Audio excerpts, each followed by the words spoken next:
So here is a semi-complex trade that I put on. I'm basically long the Russell index and I am short the NASDAQ. And these are futures, by the way.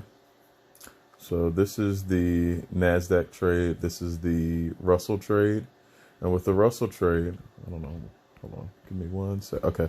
So the Russell trade, these two, it looks like this is like an iron condor, and it is, but it's not just any iron condor. This one is skewed more bullish, so it stands to benefit more. It's a more technical term for this, but this one stands to benefit more when the stock goes up, and it's hurt more if the stock goes down. And the reason why is because of the difference in the width of the strikes.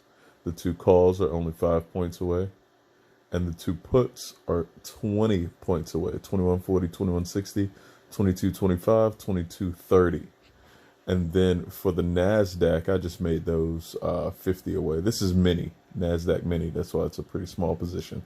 But I did this as an example to, I was trying to take advantage of any type of potential divergence in the Russell and the NASDAQ. They usually are normally correlated, but lately they have not been. And so I was really trying to take advantage of them going in opposite directions. And I mean, it was essentially just a guess based on what I was looking at. And sure enough, today is the day that they finally begin to go in opposite directions. So I'm short this. This position stands to benefit when NASDAQ goes down, and this one stands to benefit when the Russell goes up. Okay.